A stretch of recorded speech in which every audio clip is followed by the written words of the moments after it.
All right, Will Leach, we're live. We're live. We're streaming all around the world. We're streaming to YouTube. We're streaming to LinkedIn. We're streaming to Twitter. We're streaming to Facebook. If that's still a thing, they're letting all these people off. I hope they're not missing. I'm sure they're like going, please don't cut us. We want to listen to Will Leach. Will Leach, he's our scientist. He's our scientist. He's a marketer. And yet you wouldn't know it if you met him in a grocery store. Will Leach, how are you, brother? I'm doing pretty well. It's a good week over here in Dallas, Texas. How are you, man? I'm excellent. Thank you so much. So today we have, this is the Mindstate Marketing Hour, but we have a little intro I'm going to roll. Okay, so let me turn that one off. Will, we need to get back to doing this every week so I don't have to stumble around like this. I'll be going. Here's our intro. It's the Mindstate Marketing Hour with Will Leach. Here's your favorite scientist who's written a book called Marketing the Mind States. And today we're talking about increasing your sales using these 3 content frameworks. This book, one day I read this book. And this book helped me understand that the marketing I was making, even though I was using another framework, was a one-size-fits-all marketing message. And when I read this book, I understood that people, well, they tee up in a different state of mind when they're considering a solution. And if you knew what that frame of mind was, you would change your marketing message to really dial in. And they would feel what? They would feel safe and they would feel understood. And Will, that's what your book did for me, brother. How are you? Good. Yeah, it's been a good week because I've done a lot of teaching this week. My semester at Texas A&M University is almost over. I got to teach for the first time on Monday some of the most or some of the best financial planners in the country. It was really cool. I've never talked to that group before, Steve. It was really an interesting conversation around, thinking around, their marketing is one-to-one, right? Those conversations they have many times. And some of them are like, well, how can you use this? I'm like, it is a human understanding model, guys. It's not just a marketing model. But we had great conversations, and I'm flying next week to California to talk to a whole bunch of other financial planners. So it was fun. Yeah, I've had a good week of teaching. Oh, and I got to teach at some undergrads at SMU yesterday too. So it's, I'm in my element when I teach, definitely. A human understanding model. That's beautiful. I don't know if you've ever said that before. Oh, well, hey, I would like to add to the show. I'd like to add There to we my go. audience. Yeah, very much so. So when you say this is a human understanding model, that like turns the light bulb on. Oh, I can use this in multiple domains. I can use this with my kids, with the people at the grocery store, wherever. That's right. Even if you're doing one-to-one sales, these sales guys loved it. Though it's interesting because a lot of sales guys, Steve, the best sales guys, it sometimes just comes from their belly, their heart, their experience. And so some of the things I was talking around, the science behind it, they were nodding, they were laughing and talking to each other like, oh, I do that. But they didn't know there was science behind what they did. They just learned it over trial and error. But it took them, 13, 14, 20 years to learn it. You could learn it in one book, right? At least the science behind it. And then you get better as you practice. So it was a great engagement. We're going to do the same engagement next Monday in sunny California. Hopefully it's sunny. So this financial planning group, they're working with folks. What is the common state of mind that financial planners run into? Yeah, it's funny. I had done some research in the past that suggested there were 2 really common states of mind. And then after the conversations, they kind of picked up on 4. One of the easiest ones you would know is security. People want to protect their futures. They want to protect their finances and their IRAs and stuff like that. So that's in the security mind state, right? That's a good one.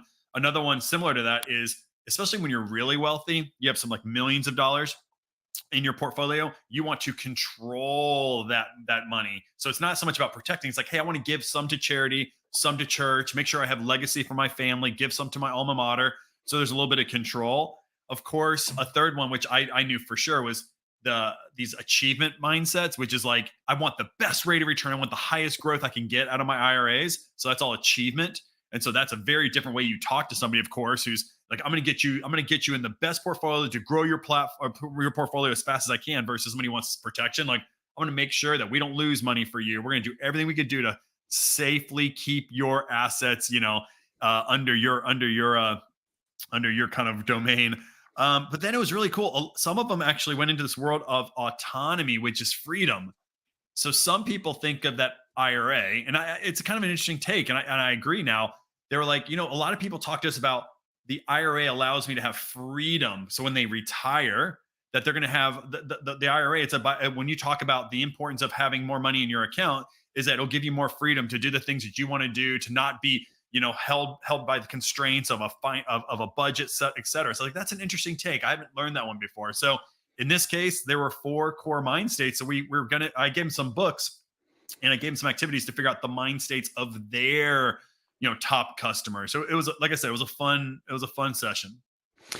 So we have those mind states, but then they're either approaching it from a cautious position or a positive, right? Yep, optimistic. Yeah. Optimistic.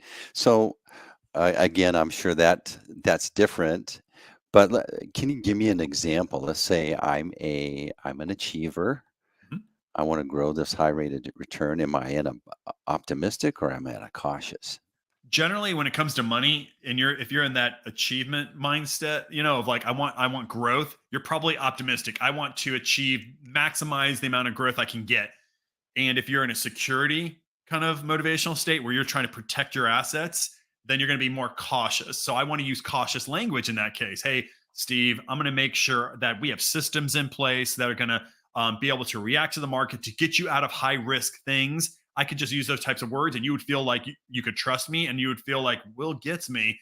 I would not use that same language to a kid who's 30 years old, just starting his IRA. He knows he has 40 years of time, and so he'll wither the market. So there tend to be some things. Now, freedom can be one of two, right? If you think about autonomy and the desire for freedom, I can either give you more freedom. Let's maximize. My job is to give you more freedom, or I could say to the same type of person, but if they're more cautious, I'm going to make sure that you won't lose out on your options when you retire. So still the idea of freedom, I can either give more freedom or I can eliminate barriers. So I would talk about it. I have to figure out which way you kind of lean, and then I go into it with that kind of words. Well, this is going to roll into or be a nice segue into our topic today. But if you were, so I'm a planner, a financial planner, and I'm working with someone that's in wants more freedom. Mhm. Can you give me an example of what a positive or optimistic and what a cautious way to maybe make a statement? So today, Will, we're going to work together, and I understand that you're wanting to have more freedom. Okay.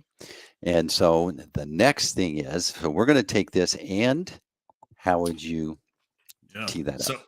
So if I was a financial planner, I would first start talking about what are your aspirations, and I would make sure that as you were talking about your aspirations, whenever you highlighted that you want to have more freedom, access to more opportunities, I want to go on more cruises, things like that, I would make sure, hey Christina, I would make sure that I would go ahead and make sure that yes, more freedom. That makes a lot of sense. And my job is to give you more options, so that when you retire, you'll have access to more different experiences. So I would talk like that to you. And I would make sure that as I was talking to you, that I would constantly nod when they were talking about that, saying that I get that. Then when I'm pitching out my portfolio to you, I would highlight those options that I believed I could frame up in a way that would say that, oh, because we've been working on your IRA for so long, and we're going to put you into these mutual funds, these services, I'm going to go ahead and now give you I'm going to put you into these options where if you need to take your money out quickly because you need to have access to your money quickly, that means freedom. We're going to be able to get you that access within 48 hours. And I would be able to speak to that, which would make you feel like, and therefore you can get access to your money so you can use it the way you want to use it. That's the type of language I would be using if I wanted you to feel that you were going to get more freedom if you invest your money in with me. All right. So Christina's asking, so she's Yeah. wanting to confirm the 4th mind state. So let's review all 4 real quick.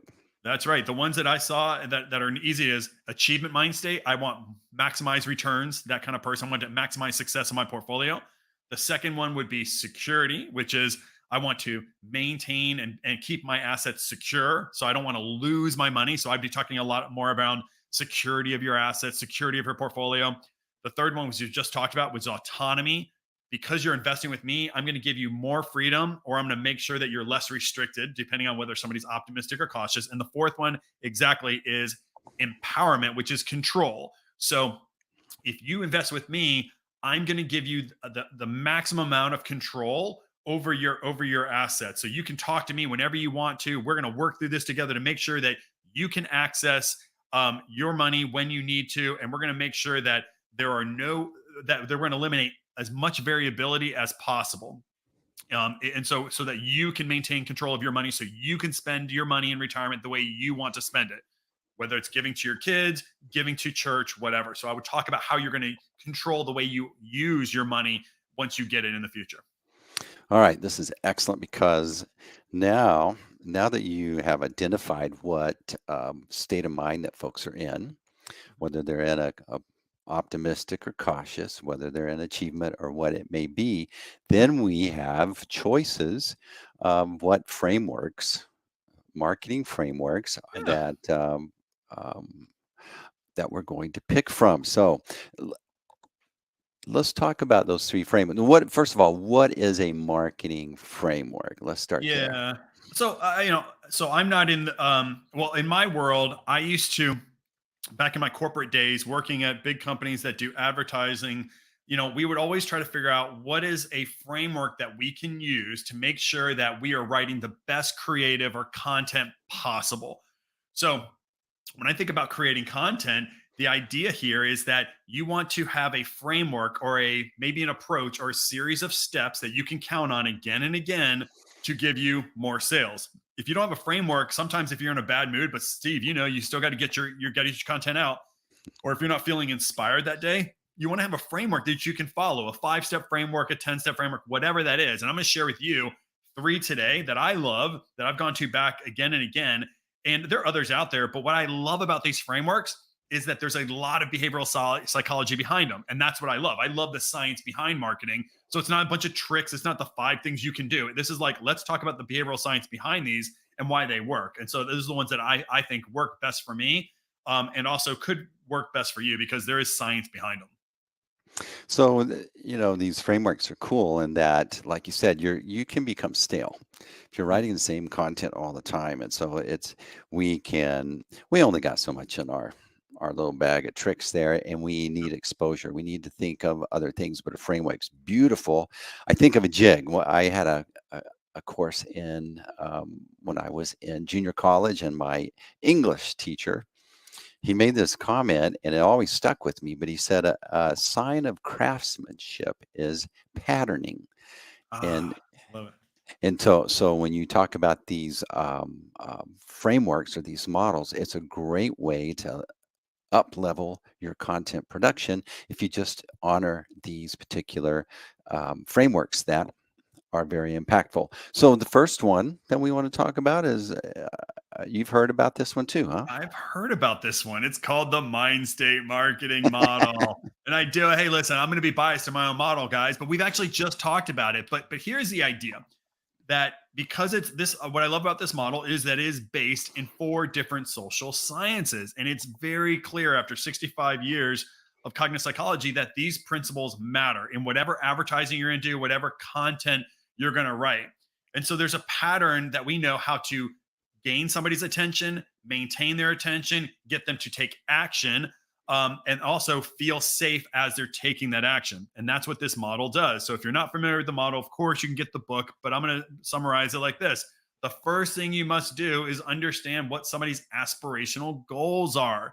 If you're not writing to that deep kind of understood belief of who they see themselves on their best day, if it's their heaven, it's the thing that they most aspire for. If you can't write to that, you lack the ability oftentimes to break your messaging out of all the clutter. So a lot of people use comedy and they use advertising. That's funny, and that can get you breakthrough. I totally get it. My problem with that stuff is it can be a funny ad, but it never really reaches my deep internal like self identity. It just makes me laugh. And I may have a great positive association. Budweiser's really funny, but I may not drink any more Bud. I may still drink my Miller Lite, though that advertising is really funny, right, Steve? So you have to understand somebody's aspirational goals. And what you want to do is very early in your content, you want to speak to somebody's aspirational goals because they're going to read for, I think we've done the stats on this, 7 seconds before most people just jump away. They know within 7 seconds whether they want to keep reading, whether that's an article or an advertisement from you. So if you don't speak to that aspirational goal as fast as possible, every second that it doesn't get there, you possibly could get somebody to focus somewhere else. Second part of that model was motivations, right? You have to understand what's motivating. We just talked about in financial services, right? Somebody wants to maximize their rate of return. That's achievement or success. They want safety. They want to feel free, or they want control in that case. There are 9 of these motivations. All I do is figure out which one of the 9 best fits your target. Why you do that is because I can gain somebody's attention, but the way to get emotional arousal. So I'm like, oh, wow, I want to keep reading. And I want to feel like this is making, I want to feel more satisfied in learning as I'm reading this content. You have to speak to somebody's desires. You have to tell them that, hey, this is going to give you more control. This idea is going to give you more freedom. This idea is going to give you more security. So you have to put that into your creative. Now, that's usually right after that aspirational goal, because it doesn't do any good if I'm going to tell you, hey, I'm going to give you more control, but yet I never talked about control towards what? My aspirational goal. It's too late. So it has to go in that order, usually. Aspirational goal, then that motivation, and then kind of sprinkle in, and we talked about this before, whether somebody is optimistic in their state of mind or cautious. If they're optimistic, you want to write your features in a way that does this. It confirms to them that the features that you're offering, the ideas that you're telling them about, are going to help them maximize good things in their life, maximize the good. Or if they're more cautious, you want to talk about the features that you offer, the ideas in this article are going to help them minimize bad things from happening to them. Bad things that may not allow them to reach their aspirational goals. You always want to talk to people's aspirational goals. And if you write in a style that makes it feel like you get them, they're more likely, again, to keep reading. It's going to feel natural. They're going to be nodding like, yes, this idea is going to help me mitigate bad things in my life. That's exactly how they think about it. So you want to integrate that kind of frame throughout your content. And it could be, like I said, it could be an ad, or it can be like articles, blogs, posts on social media. And then the last one is the fourth part of the model. And the last part of the model is that trigger. I can create great copy. I can create great content and gets people excited. They'll read the entire article and then they'll go to the next article. The reason why they're doing that oftentimes is because you lack a trigger. So you may know it as a call to action if you're out there doing, copywriting, or if you're out there as a designer out there. It's a call to action, but actually there's a psychological trigger near that call to action that creates that desired, that kind of impulsivity to go ahead and click that button, to share it with a friend, etc. So there are 21 of these triggers in my book. And if you incorporate one of those triggers, it's usually at the bottom.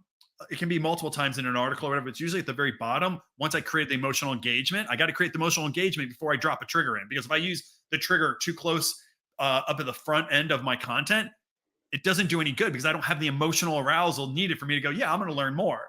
So you kind of want to integrate this stuff in the middle of your content or towards the end. And these triggers hopefully allow somebody to make a fast, easy decision that they feel like impulsivity to do. They feel like, I want to take action now.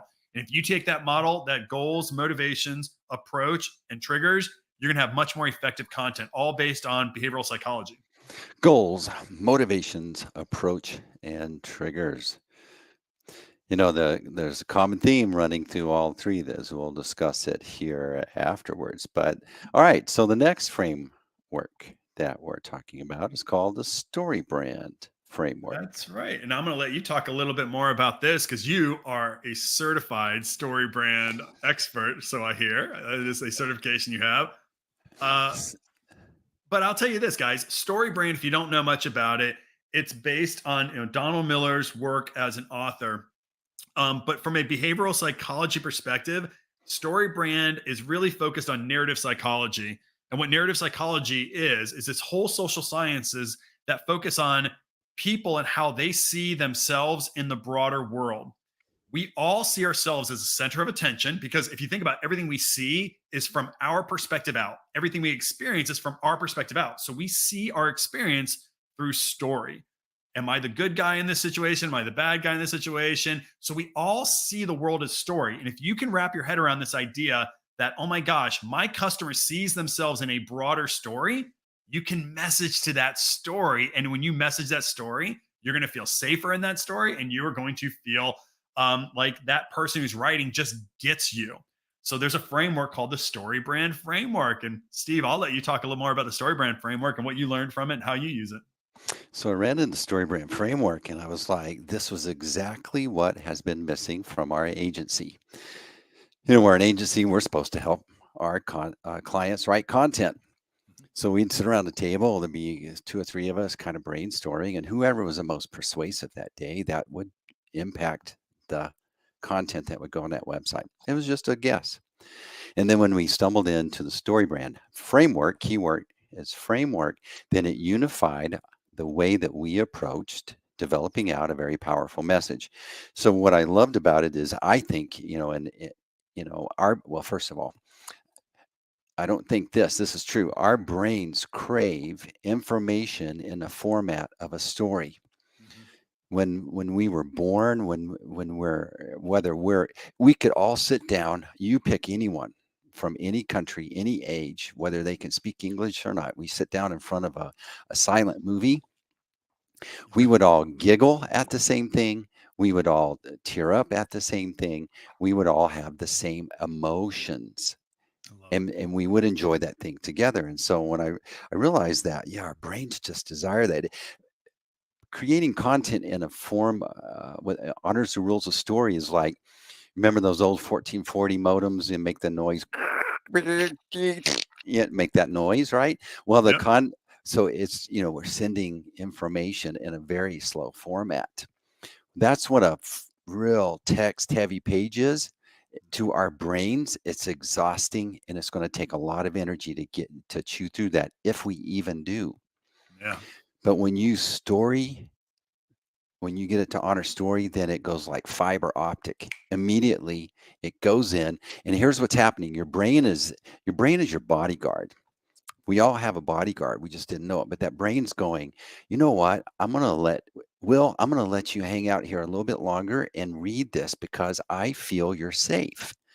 I feel you're understood. But if I see something suspicious, we're gonna lose attention and we're gonna go somewhere else. Okay.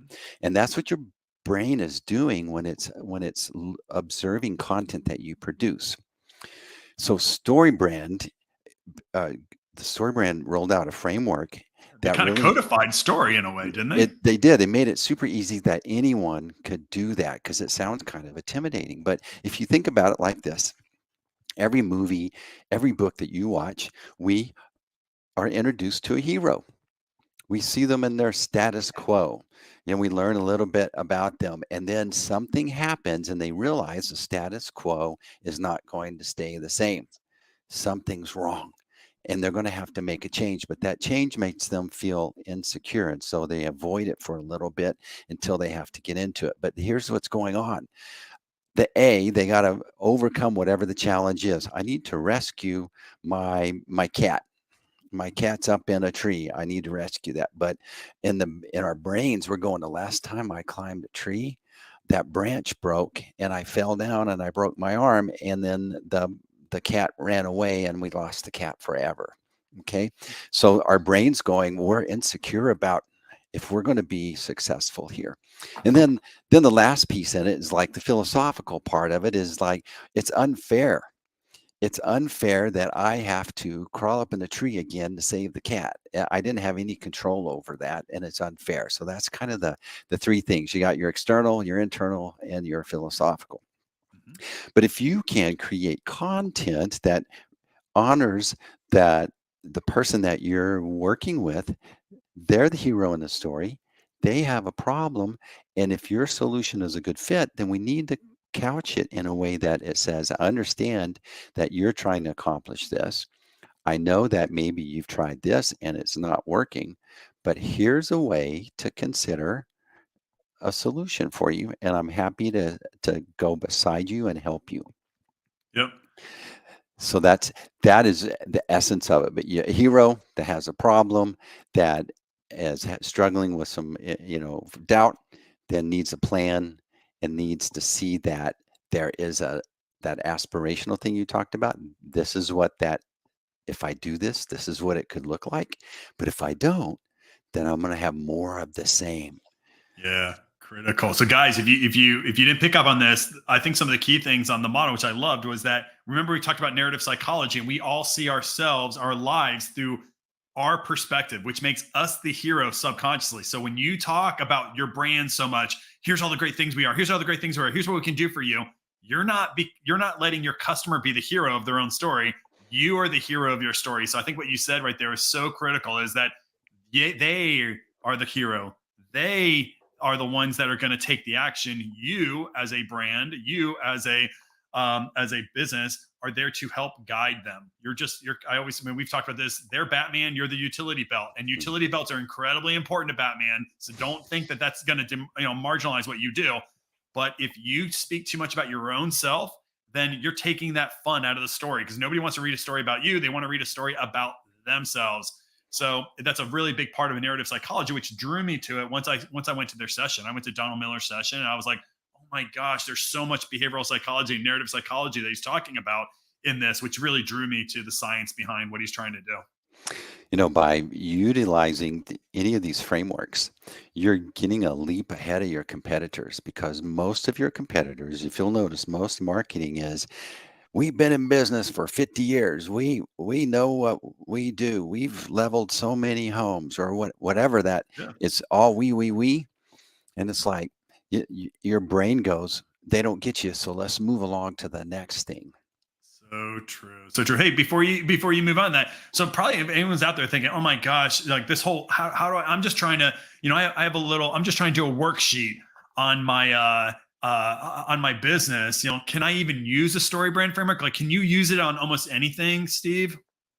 It's another human model, behavioral model. Yeah. How did you I wrote it down here. Anyway, it is a human understanding model. So let's think about, you have a child. Okay, you're wanting the child. You talk about this in the book, but you were wanting Nick to eat his vegetables, right? Yep. And so that's like a big challenge. I just do it because I said so.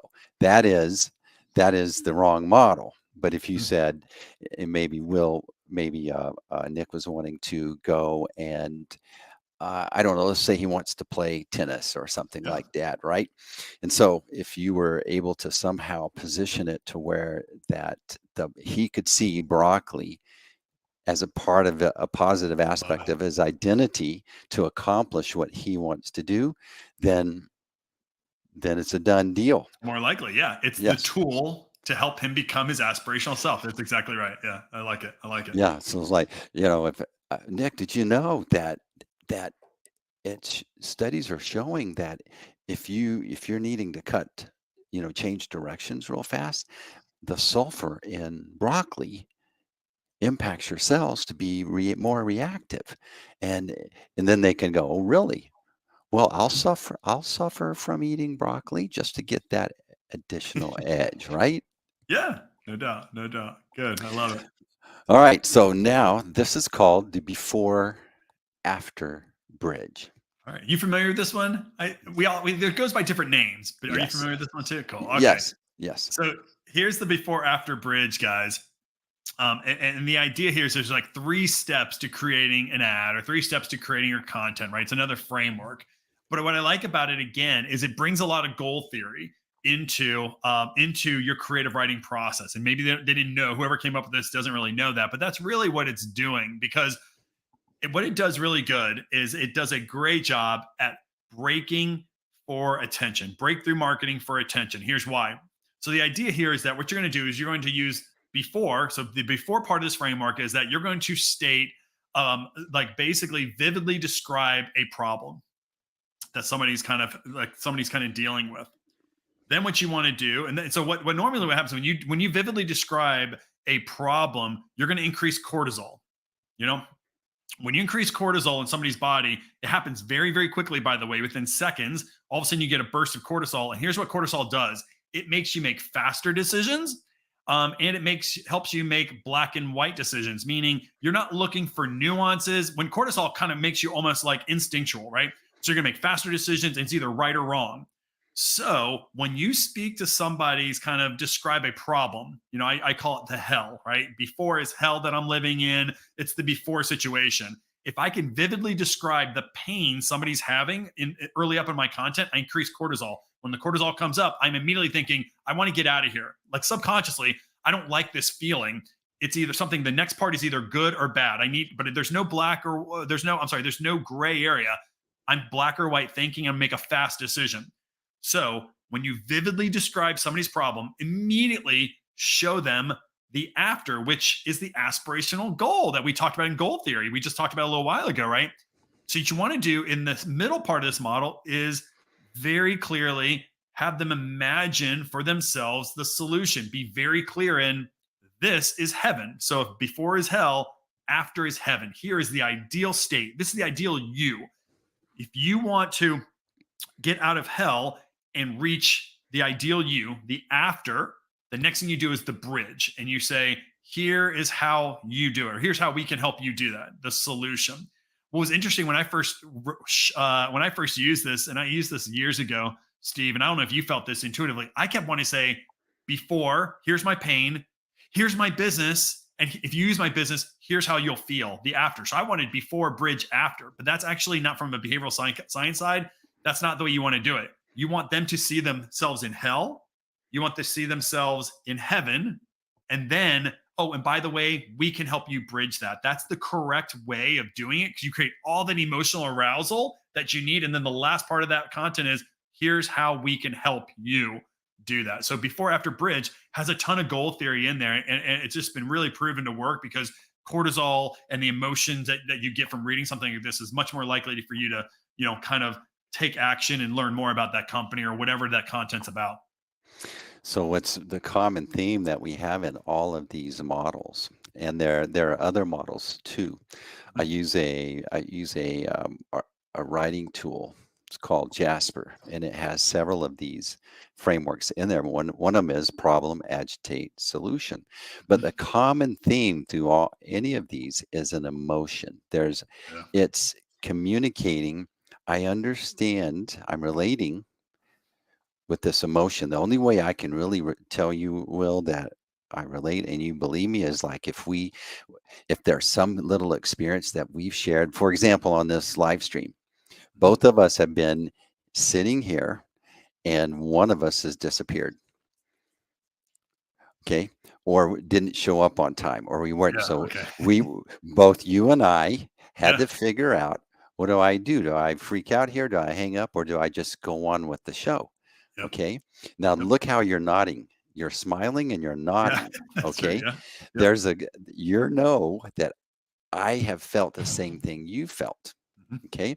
Well, that's an emotional connection based on an understanding. And so this is weaved through any of these models. If you can get the folks that are reading your content to kind of nod like you're just doing, well, that means that I've been where you are.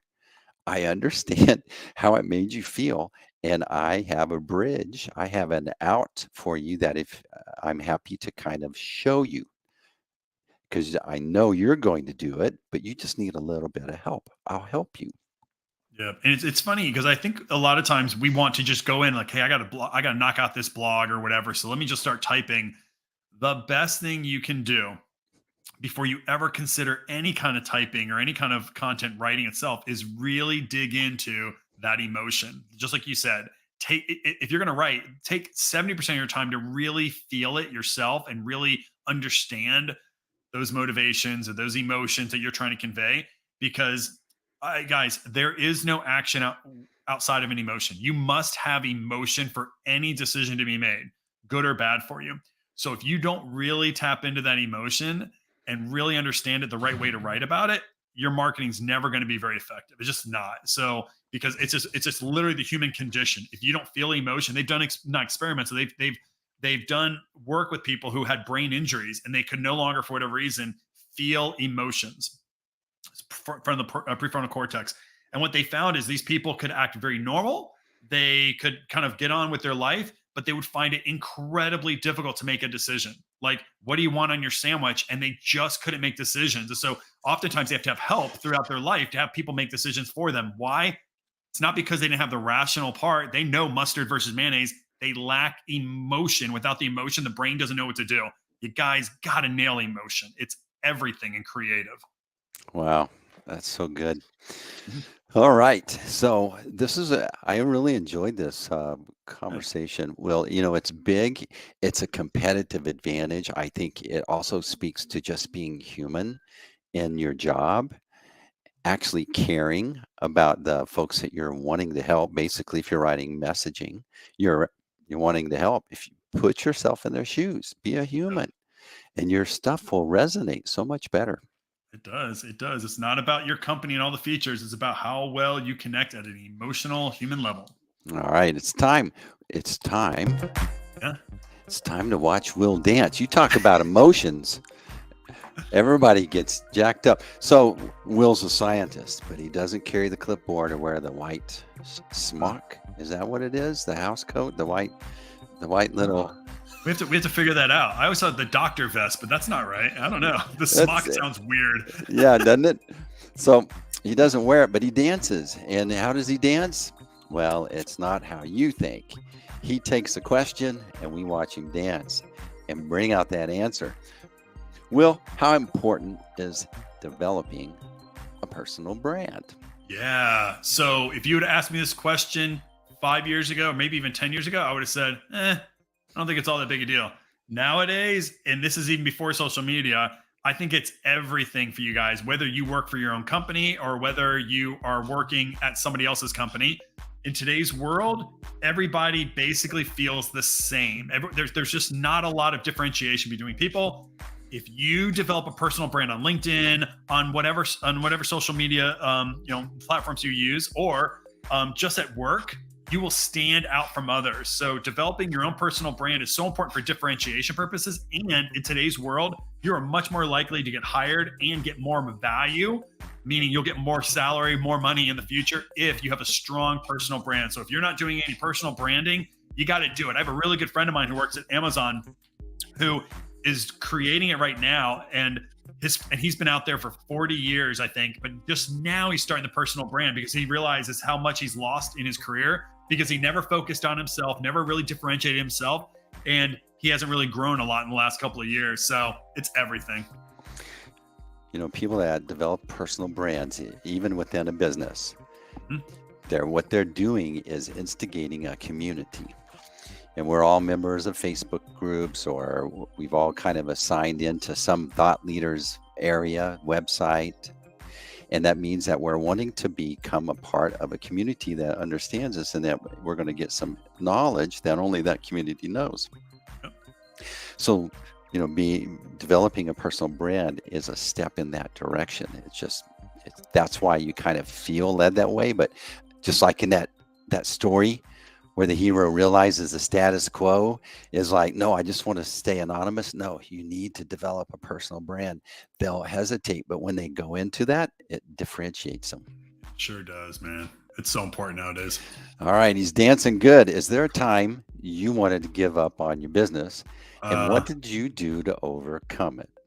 Yeah. So I think, and you could probably identify with this, there are times, throughout your journey that you want to give up. And sometimes it's because good things like, oh my gosh, I got a better opportunity. Somebody wants to buy my company, whatever. And sometimes it's like, this is not working.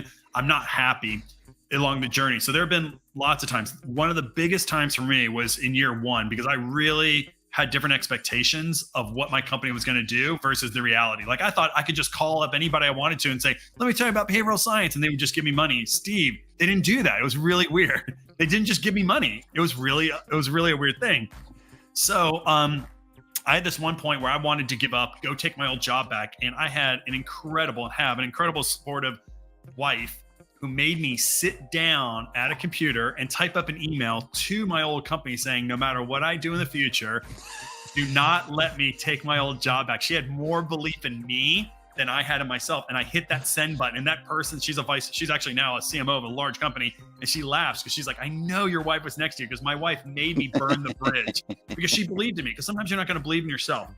So here's what I do. I have a card right here that I look at when I feel like today's not a good day. Maybe I'm making some wrong choices. And I read this. And one of the best things I do here is I say, what is real in the current situation versus my story.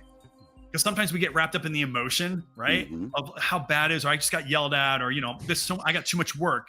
And what you do is say, what's real in the situation versus my story. If you can say what's real in the situation is I get to work on my passion. I get to help a client. I'm working at my desk wearing a t-shirt. That's real versus my story. Oh, I'm not getting paid as much as I want to be. I'm not making as much money. When I look at the world or any situation that lens, it helps a lot. So I would tell you guys to try as much possible to take that emotion out and just say what's real and what's happening, how I'm feeling right now. Oftentimes that's enough to say, I got it pretty good. So that helps me not want to give up. Love that. I just, my answer is real short. You just What do you do? Go one more day. Yeah. Persevere, man. Go one more day. There's light at the end of the tunnel. That's right. All right. I'm really busy, but also want to start a podcast like yours. What advice do you have, Will? Don't do it. No, actually, here's what I'm going to tell you. Whoever said this, I'm going to tell you that I have it easier than anybody to do a podcast. Why? Because I make Steve do all of it. So Steve on ROI Online, he approached me years ago with this idea of a podcast. Said, nope, I don't have any time. There's no way. I don't need to do it. And what he did was he said, okay, well, what if we just did this? And it was like a small little step. And then what he did is you made it real simple for me, right? Like we have a little pre-production kind of email thing that goes along with it. And basically he does all the work and I kind of step in about, what I put in, maybe an hour a week of time into it. And it's huge. It's great. #1 podcast in marketing research, matter of fact. So listen, boom. If you want to start a podcast, I don't know if you want to do this. If you want me to tell them this, go contact Steve because you do it and you just made it so easy for me. Distributing it, everything else is all super easy. So go to Steve Brown, ROI Online. That's the way I would do it. Let somebody else do all the hard work and that you just be the star that you are. Shucks. Well, what do you think, Steve? Is that good? You like it, or you wish I didn't say that? Well, let's think about this because when I talked to you about it, what framework did I use on you there? Maybe the before after bridge, right? Probably. So the before was like, no way, it's too hard. What am I going to say? Where am I going to post it? And it was like, what if I just interviewed you? You're full of your subject. I just ask you questions that are interesting, and then you flow. And then when we hang up from this, it's published. It's on YouTube, Twitter, Facebook, LinkedIn, right there. Yep. So we've done most of the work. You're just yourself.